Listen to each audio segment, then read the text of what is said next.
Welcome to Uniquely Brilliant, a podcast for creative, quirky, and extraordinary thinkers of all ages and the people who love them. We encourage, inspire, and provide strategies to motivate you to embrace your unique brilliance and realize your potential for success. Hi, I'm Diana Bader, also known as Coach Di. I encourage teens and young adults to become who they are and develop personal success through self-awareness and positivity. You can find me at freshcanvascoaching.com, follow and like the Fresh Canvas Facebook page, or follow me on Twitter and Instagram at Coach Di. Hello there, I'm Becky Berry. I am a performance coach who helps people level up their lives by smoothing out the relationship between their work lives and their personal lives. You can find my website at beckyberrycoach.com. I'm on Twitter at Becky Berry Coach, and you can find me on my Facebook page, Becky Berry Coach. Together we are here sharing our thoughts, insights, and experiences from our own uniquely brilliant perspective. All right, it's episode 104, and today I'm a little beat up. Me first. What is it? We both are. Yeah, We're both a little beat up. We're both a little beat up. So that's why we decided. We had like 5 other topics. Yep. But this is what we decided we should start with today and get it out of the system. Because we think it'll lead logically to the other topics that we had. Absolutely. So I think it makes a little sense. So we came up with this title for the episode because this happened to me this week. We're recording this the week after Thanksgiving, and on Monday I was putting something in the microwave, and I looked down at my hand where I had burned it making Thanksgiving dinner, and I have this thing going on with my et cetera, just crazy. And I just looked down at my hand and I went, I'm a little beat up. I thought that to myself, and then I just started crying. I like bawling, not crying, like bawling. I went, whoa. So I ran upstairs and started writing, and I know I'm not the only one. Oh yeah, no. I mean, I know, because then I got on Facebook later that day, and one of my friends who lives on the other side of Atlanta had posted something really similar, and I went, darn. Yeah. Well, one of the things I think that happens, especially this time of year, when family stuff kind of gets together or doesn't, or, all that kind of stuff, there's a lot of little triggers, and they're real subtle triggers sometimes that can tap deep into emotions that, are just smushed down somewhere. Right. And you don't even realize they're there. You can go along your daily life, and then all of a sudden some real subtle thing will hit you between the eyes, and it's like, whoa. Right. And it forces that thing to come forward. I like that. I think that's good. Well, it's just something that I've been dealing with lately because I've been talking with people from my past. Yeah. And I've been recognizing a lot of things within myself that I have to sit back and go, where the heck did that come from? Or what made it come up? Yeah. Where did that memory trigger, pop into, or I'm recognizing how, why is this bothering me? Why is this, I'll just get a feeling. And it's like, why on earth? This is the stupidest thing to be bothering. Yeah. And I'll have to sit there and peel back the layers a little bit, or just do something else. And all of a sudden it'll go, oh yeah, that's why. When it doesn't, the only thing that stinks is when it doesn't become readily apparent. Yeah. Yeah.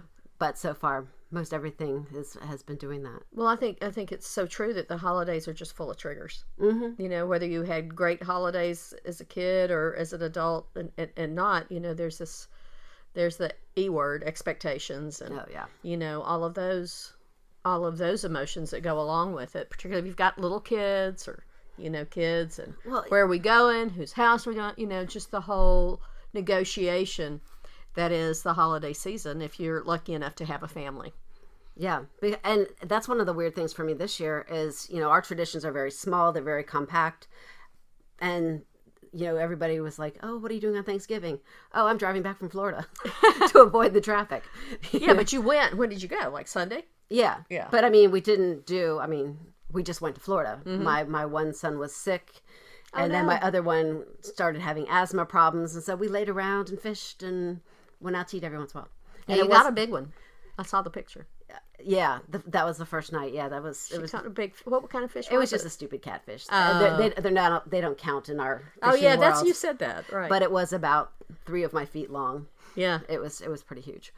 But the picture you put on Facebook with your red toes and the gray fish on the gray dock, it was really artful, artistic. That's my typical photo shoot when I'm trying to hold a fish down and give anybody a perspective on how big it is. I put my foot next to it. It was this big.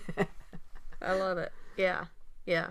So when you're getting ready because our family situations are so drastically different because I have a gigantic family, and a lot of it's here. So although this Thanksgiving there were 6 of us instead of the usual 10 to 14, and since I hosted at my house, that was okay. It's just different. It is, but you're talking about expectations. People are always asking me in particular. So what are you going to do? Are you doing this? Did you eat too much? No, I didn't. There wasn't anything open. I grabbed a bag of chips at the convenience store when I got gas. It's so. But it took me a while to get my expectations down from that. For a while, we would stay down there a little bit longer and maybe, stay the whole week. But a 12-hour drive back when it should only be 6. You stayed all week last year.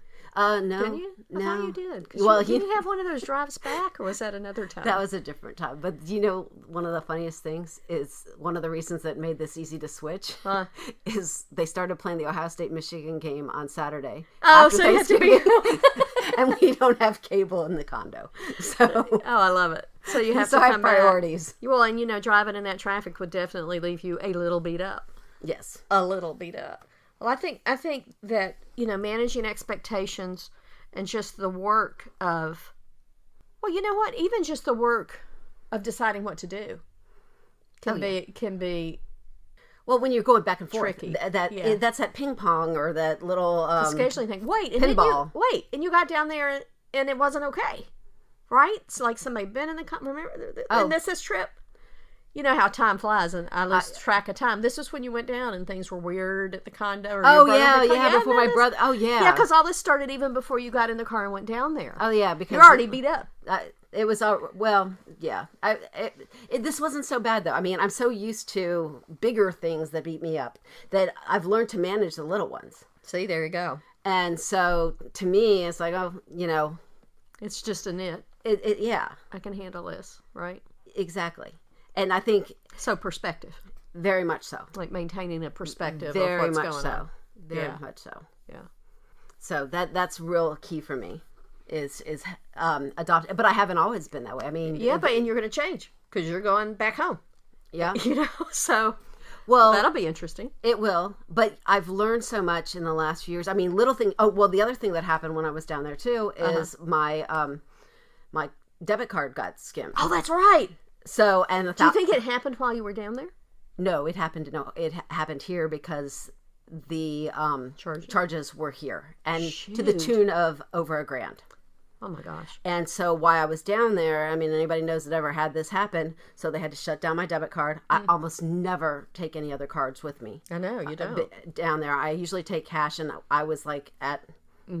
Critical mass. Well, I budgeted specifically, and it wasn't budgeted. Usually when I pay for gas, I usually use a card. And so I didn't have my cash budgeted for that. And a lot of the credit card that I did happen to have on me isn't accepted, especially in this small little town, that many places. So it became a little... But I can honestly tell you 5 years ago, that would have flipped me out. Yeah. I would have went into full load panic mode. I would have packed up the car. We would have headed home the day I found out. The whole vacation. I can't even picture that. I can't even picture you like that. Oh, yeah. No. Yeah, because, I mean, my life at that time was so stressful that adding one more thing to it would push me over the edge every single time. So I'm going to push on this one. Yeah. Because your life at the time was so stressful. Your life is pretty daggum stressful right now. What's the difference? Past time, I've learned how to deal with that stress better. I've learned to... I think a lot of your stress now is also under your control. Well, except one big thing. I don't consider it even under my control. I consider picking and choosing. And what we're going to be talking about next is what I give my energy to. Right. So I have no control over my card. Right. I have no control over the fact that $1,000 is missing. Right. banks sure as heck weren't going to be open Right. for me to deal with it. They told me it was going to take 10 days to get me another card, 10 days to put the money back in my account. Did it take 10 days or did they do it faster? It took 10 days. So I'm there. I have a roof over my head. I have food for my kids. I mean, I really, really have done a lot on perspective shifting. Right. And so those are all the things you had control. That's what I'm talking about. These are all the things you had control over. When before there was another adult in the picture. Well, that was also driving crap too, right? Well, or was this after? This is. It's not so much about that as about the shift in my perspective, because before I would have been like, oh my gosh, somebody took $1,000. What am I going to do? I would have gone into that lack mode. Oh yeah, that whole lack thing. I don't have this. I don't have this. All of my energy would have been focused on what I didn't have. Oh, gotcha. And when I was down there this time, it was focused on what I do have. Okay. So I've got food. So I've got the most important things. Mm-hmm. And I think that is one of the key things when you're feeling a little beat up, is where your focus is. Mm-hmm. To bring you back out of it. Right. So, because, I mean, it's not that I don't get beat up. I get beat up all the time. I mean, somebody took $1,000 while I was on vacation. That was not part of my plan for this year. Mm-hmm. But I don't look at things the same way, and I don't stay there for that long. Right. You don't react. Or I don't stay in reaction. Yeah. I move to action, or I move to whatever I can move to. I think that makes a lot. That's amazing. Yeah. I think that's amazing. And it took a lot of work. Mm-hmm. It took a ton of work. Oh, yeah. Yeah, I totally know that. Mm-hmm. I totally know that. Yeah. My trajectory to getting there has been because a long time coming. Because people who know me now that didn't know me then, like I said, I couldn't even picture you being like that. I know, and there was this like really stressful time, and so people that knew me before that couldn't picture that either. Oh, okay, but this was an in between time. So it was after that in between yucky part where I didn't want to stay in that yucky part anymore. I knew better because I've been better. Yeah, and I got fed up with myself and said, you know what? Yeah, this is not. You're not living your life. You're reacting to life. Yeah. And that's not a fun place to be. That's, yeah.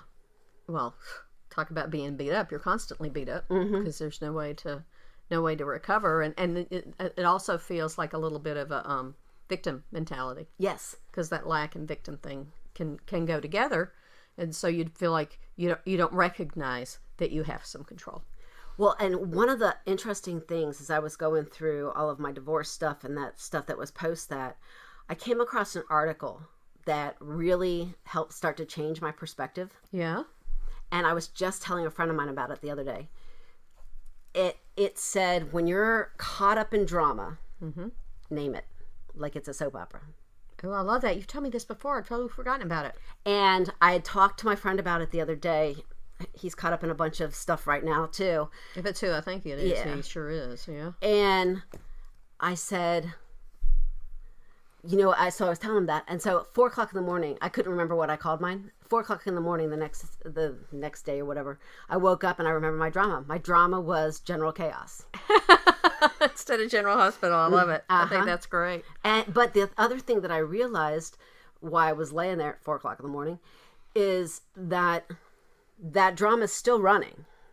I'd say. And it's the phrase within TV shows and stuff, how you jump the shark or whatever. So I'm like, okay, it's jump the shark. So it's not even a good show anymore. It's not even, it's only syndicated in a few places. Well, it just means when you like settle for everything, because that was the Fonzie. That was the Happy Days episode when Fonzie jumped the shark, and it just wasn't quite as good anymore. But I'm like, the thought that came to my head is, oh yeah, 2018, this show is canceled. I love it. I've just made an executive decision. Oh, that's perfect. Yeah, you have to decide that because you told me that. Yeah, I think that's brilliant. I think that's really brilliant. So my thoughts about I'm a little beat up are more along this line than triggers, because when I thought that and I started crying, I realized how true it is. Mm-hmm. I'm a little beat up. Mm-hmm. I'm a lot beat up. And it's, when I went upstairs, I started writing about something I've never published before, which is what exactly happened when Bo died. Because it was 2 weeks, start to finish, 14 days. And it's still there. I wrote down this thing that there's like this.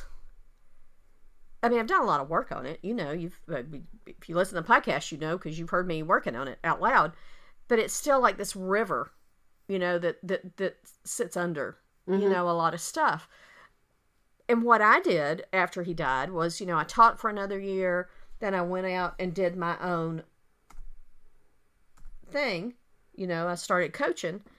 And ever since then, it's been a struggle. You know, there have been great times. I love my work is, I always love that never changes. Yeah. But the making the money, the when things come up, all of that stuff, you know, using all my, you know, investing my retirement money in my business and, you know, all these things, it's just like, you know what?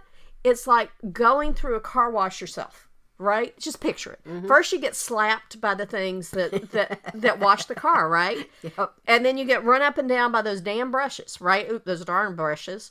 And then, you know, it's squirting at you the whole time. Mm-hmm. So you got soap in your eyes. And at the end, the force of the dryer is so big that it shakes your car. Yep. Yeah, that's what it feels like. So, and it's constant. Because there are islands of... what would I say? Like, not even like peace and quiet, because those are just like all over the place, but they're just times when I don't feel so beat up. Yeah. But what I forget is I am. And it's okay to be beat up if you acknowledge it. You know, it's that thing. It's that thing where as soon as something happens, I forgot it ever happened. It's that. Yeah. But the grief. You might have forgotten. You might have pushed it aside. Yeah, but your body hasn't. Exactly. Your emotions haven't. And that's why it had to be a physical thing I could see on my body, like this, you know, this wound. Because I mean, it was like as soon as I touched the oven, it bubbled up. So what is that, 2nd-degree burn? I mean, it's not gigantic, but it was like, and then my eyes started going crazy. I'm like, what?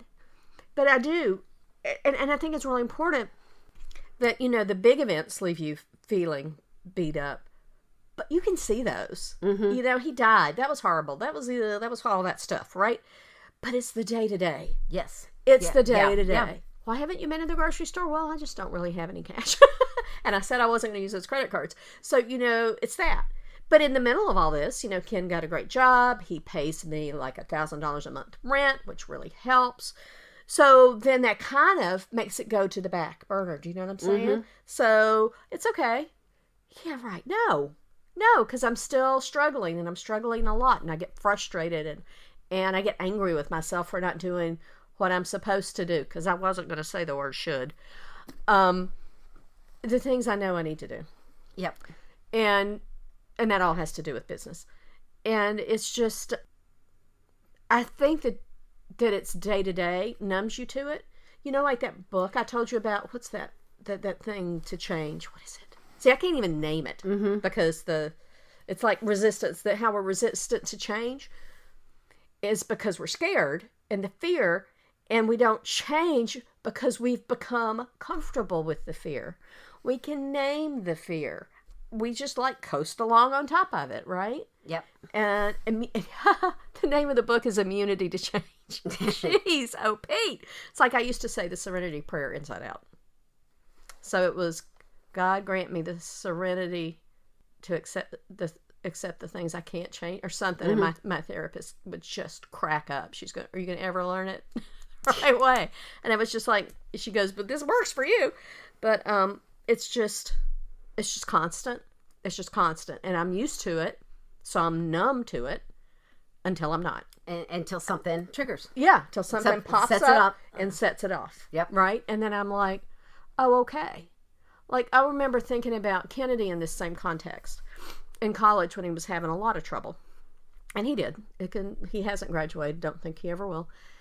But then I diagrammed his life since he was 13 and diagnosed with cancer. Mm-hmm. So that was 8th grade. 14, it comes back. 15, he decides he's going to graduate next year. He graduates the next year. He goes to college. 2 years later, Bo dies. I'm like, crap.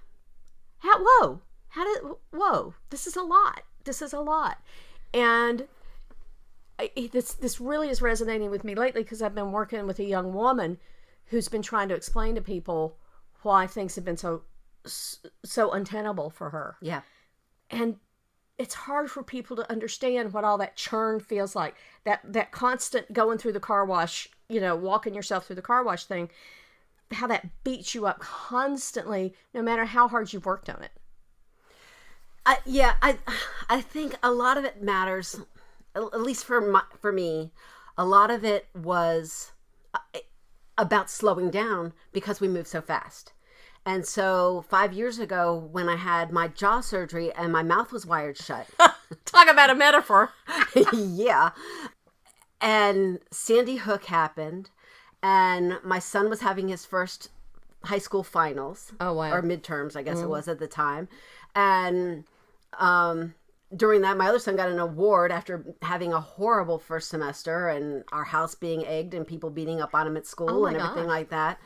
And I'm sitting there in silence. And so before I had my second surgery, I took the kids to Disney World, whereupon halfway through our trip, my grandmother dies and we had to fly from Florida to Ohio. Gosh. And then at some point during that, my grandfather calls me and he can't talk to me, but he's still talking on the phone. Uh-huh. And he's all upset and he's crying and I can't say anything because my jaw is wired shut. Gosh. So and then people were rude. I ended up carrying like cards around because it's Christmas time and it was like a really rude year for Christmas people. And I couldn't say anything to clerks. I couldn't wish people Merry Christmas. Mm-hmm. So I printed out cards to hand to people saying, sorry, I can't talk, but hey, have a great Christmas. I had to communicate somehow. But during all that time, I had to go really deep inward. Mm-hmm.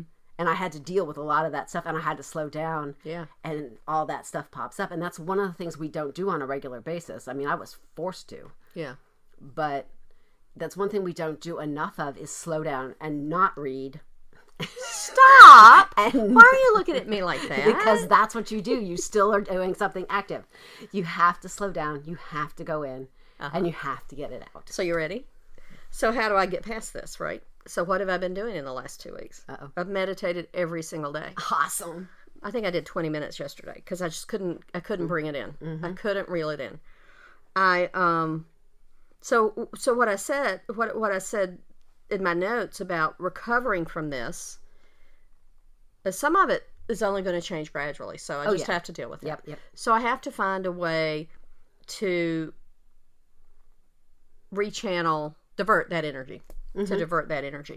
So activity, physical activity. I think I walked outside once this week, but I also did the treadmill twice. And I thought, oh, this is really late. I don't want to do the treadmill right now. I'm going to go to bed. I said, so do it slower. So I did it slower. Oh, that's great. And I still did it, right? Yeah. Right. But I could only do that because I've been meditating. So there was, somehow there was some clarity there. Even though I meditate in the morning, and this was 8 o'clock at night, it works. It sticks with you. Right? And I've been doing yoga almost every day because I found a series I liked. And she has like hundreds of things. And she's funny. And she does yoga in a way I can access it.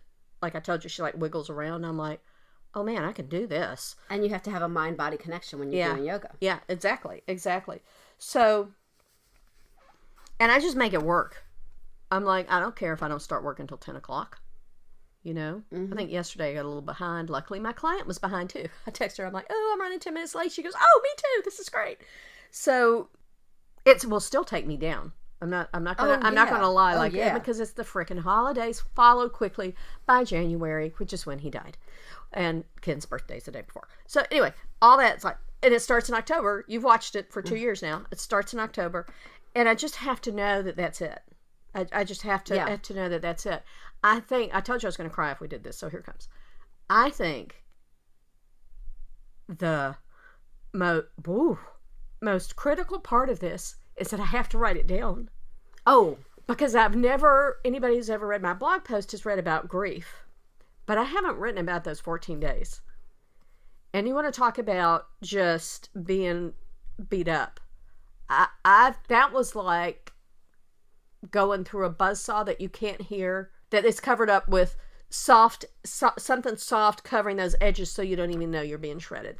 Oh, yeah, yeah. I mean... you have to go to a different place within yourself. Yeah, and I did. Yeah. And the recovery from that is excruciating for me, because it takes a long time.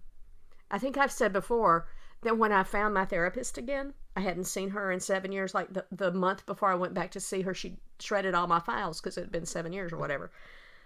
When I called her from Starbucks that day, I'm meeting a girlfriend. I'm like, dadgummit, I am going to find Kathy. And all these times I've Googled her and tried to find her, it has been really hard. That day, pop. Mm-hmm. There she is. I call her, I leave a message. She calls me right back. And as I recall, this is a Saturday. And I say, I'm not moving through this fast enough. Oh, that's what I was just going to say. And she just cracked up. She just cracked up after the shock of me telling her that Bo was dead. And I know this is the central issue in my life in general. And maybe this is what I'm supposed to see. And the reason my eyes keep like getting styes and all this weirdness. I say I look like I've been sticking my eyelids with like toothpicks. Diana's shaking her head. She goes, yeah, that's what it looks like. So... No, I'm agreeing with the fact that the slowing down might be like the whole key to things, because most people are just like you. Mm-hmm. They want to speed through the icky stuff. Mm-hmm. I want to speed through all of it. Yeah. Excuse me. Well, I know you speed. I know. I don't discriminate. They want to speed through. They just do. It's just, and it's a very cultural thing. And you want to get through it. Next thing. Bring on the next thing. Bring on the next thing. But when you're doing that, you're leaving bits of the other stuff still there. Right. And eventually those bits build up. That's what's beating us up, is those bits. It's all... Oh, and look how you're saying bits, like a drill bit. Yeah, like, I meant like power that. tool imagery today. I know. It's gravelly pieces. Mm-hmm. It's all that shards of glass, whatever it is that's been... It's all building up. Mm-hmm. And if you have to slow down to pick out the little pieces, to find the little pieces. Mm-hmm. You can't just... Well, and here's the thing. Okay, so let's take this a little further, because I don't feel like I'm finding the little pieces for me in this process that I'm personally going through. I feel like the emotions are resolving themselves. Do you know what I'm saying? That it's just like, when you're mixing a cake and you got those clumps of flour in it when you first start mixing it, and the dust is going everywhere. And as you go, it like smooths out and it becomes a whole cake, right? Mm-hmm. It becomes a whole cake. It becomes that yummy batter that I actually prefer to the cake. I feel like that's what happens when I get still. Because I'm not thinking, because I think about it all the time. But when I'm meditating or when I'm doing yoga, only those two things, everything else I'm always thinking about other stuff. But when I do those two things, then my body, my energy gets to like incorporate those ingredients, incorporate those experiences, incorporate that grief, and go, okay, thanks for letting us deal with it, Becky, because it's not all up in your head. That's what I do, right? Yeah. I keep it all up in my head. So when I meditate, when I do that yoga, and I do this, I've told you this before about yoga walking, where I'm paying attention. Am I lifting my knees? Or my thighs going out? Am I because then I just like separate. It's still a mind-body connection, not a mind. Yeah. Not your mind going in the world. Yep. Right. So that's what today, I think, that's why we had to do this episode, so I could like work this out. I think that's what's happening more than, because I know they're there. Well, the other thing that happens though with your body healing is like, think about when you get a splinter. I was actually thinking of my ex-father-in-law shrapnel, but I'm not going to go there. It was gross. But so we're going to go. I've had a lot of splinters. So when you have a splinter, even, sometimes you try to push it out and it still doesn't come out. Mm-hmm. So sometimes you have to wait and let your finger heal and let the skin grow, and then the stupid piece comes out so you can yank it out, Yeah, Diana's laughing because she knows what I do. I dig it out. I go get a needle. Get out of here. I've done that to my eye too. It's like, but I couldn't do it. Yeah, exactly. So, but yeah, that's what happens. It will come out if I will be patient. It will come out. And it will heal. And if you let your body heal. Yeah. I think that's let it do its job. Right. That's one of the things. And, one of the things that I know happens with a lot of people is when they're under this kind of stress and they're feeling all beat up, even though you want to rest, and even though, you may take to the bed, then you can't sleep. A lot of times your mind is going or whatever, and you can't get that sleep either, which then your body's not healing then either. Mm-hmm. Mm-hmm. I think you're right. And I don't know. Well, I told you I've been setting the intention, right? That I do that visualization thing. I don't think I've talked about it on the podcast, but I know that visualization really helps us move forward. It helps us resolve what's going on in our head. It helps us be future-oriented while at the same time present. And it helps us reach our goals. So I've been working on that, which is part of the whole meditation thing. That's 4 minutes of it that I do. And I told you this, right? That I picture myself at like 85, 90. I'm usually thinking 90, 95. And I'm like, and somebody says, oh, well, you're in great shape. I'm like, yeah, because when I was 60, I figured out this whole exercise, eating, thing. Well, ladies and gentlemen, I'm 60 and a half. So, yep, it's coming. Because I opened up my brain and said, come in. Yeah. And I opened it up by going, here's where I want to be. And here's where I'm going to be. I'm going to be healthy, fit, feeling good, even as I'm really old. Well, and there are 3 other things that you can do when you're a little beat up like this too. Yeah, and what's that? They are, be aware of what you're feeding your mind. So you're putting these intentions out there, and you're having this view. When you are, feeding your mind with all this, with negativity or I can't say the word, just fluff and things that are not benefiting you, not making you feel better. Yeah. Noise. Just to drown out all the stuff. Then that's not helpful. So be really mindful of what you're taking in, what you're reading, what's on the television, all that stuff. It's huge. The other thing is get out of yourself and help somebody else. Right. Those random acts of kindness are That's huge. really good. Yep. Because it's your ego really that's dealing with a lot of this stuff. And I mean, it needs to be dealt with. That's not the thing. But when you can step away from your drama and help somebody else, it's you get a different perspective on your drama. Right. I agree. And then the last thing, that I know we do, but a lot of people say they do is acknowledge what they're grateful for. Yep. Acknowledge the blessings in your life. And that's why I sleep, because it's what I do before I go to sleep. Yeah, and I never get finished. And it's really hard when you're feeling beat up to do that. But sometimes one of the exercises that I did when I was going through all my craziness was a book that I followed, and every day was like a new exercise in gratitude. And it started off with like very simple ones. I love that. And just be grateful for that. If you have a house, be grateful, that kind of thing. But then it got trickier, like be grateful for somebody who broke your heart. Be grateful for somebody that really hurt you. And trying to pull that gratitude out was a serious challenge. Yeah. But, in each one of those things, I'm a little bit stronger. I'm a little bit wiser. Right. I agree.